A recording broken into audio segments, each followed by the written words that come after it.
किसने सुब्रमण्यम स्वामी को बनाया था सांसद? क्या मजबूरी में स्वामी को भेजना पड़ा राज्यसभा? आखिर किसकी वजह से सांसद बने थे स्वामी? मोदी के खिलाफ स्वामी का सनसनीखेज खुलासा। बीजेपी के तेज तर्रार नेता और पूर्व सांसद सुब्रमण्यम स्वामी के बारे में अभी तक यही कहा जाता रहा है कि उन्हें पीएम मोदी ने राज्यसभा सांसद बनाया था।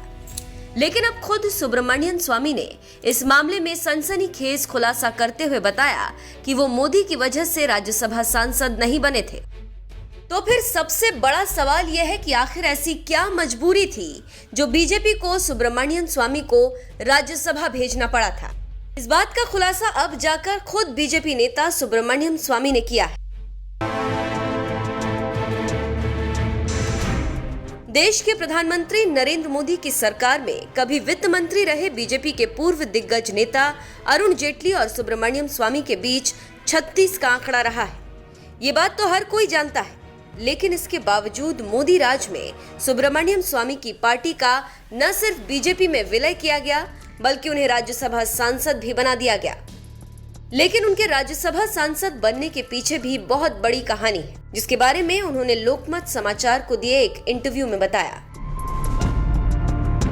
आजकल मोदी सरकार के खिलाफ हल्ला बोलने में जुटे बीजेपी नेता सुब्रमण्यम स्वामी से दरअसल जब कहा गया कि आपको तो पीएम मोदी ने ही राज्यसभा के लिए मनोनीत किया था, उस पर स्वामी ने जवाब देते हुए बताया, मैं पूरी तरह से स्पष्ट कर दूं कि मुझे राज्यसभा के लिए आरएसएस के इशारे पर मनोनीत किया गया था, न कि बीजेपी ने किया था। मैं भारतीय जनसंघ के शुरुआती नेताओं में से था, लेकिन मैंने जनता पार्टी में बने रहने का फैसला किया। जब वाजपेयी और आडवाणी ने गांधीवादी समाजवाद के साथ भाजपा का गठन किया, लेकिन इसके हिंदुत्व के एजेंडे पर लौटने का फैसला करने के बाद मैंने अपनी पार्टी का बीजेपी में विलय कर दिया।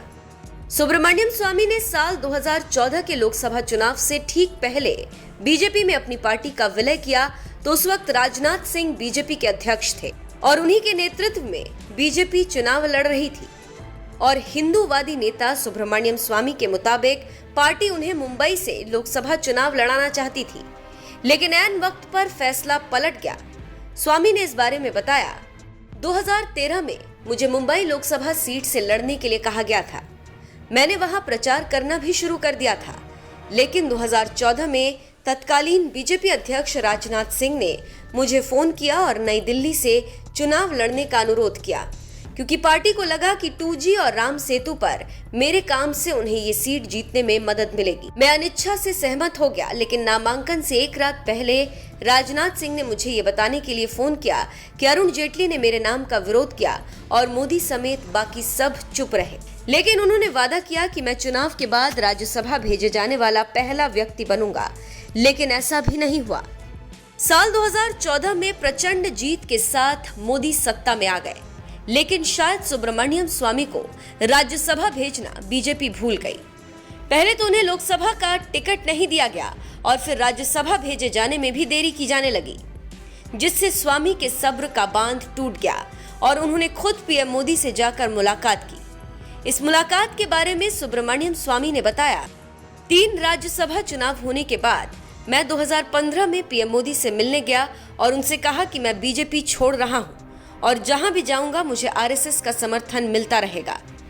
विहिप प्रमुख अशोक सिंघल और आरएसएस प्रमुख मोहन भागवत ने भी उन्हें यही बात बताई।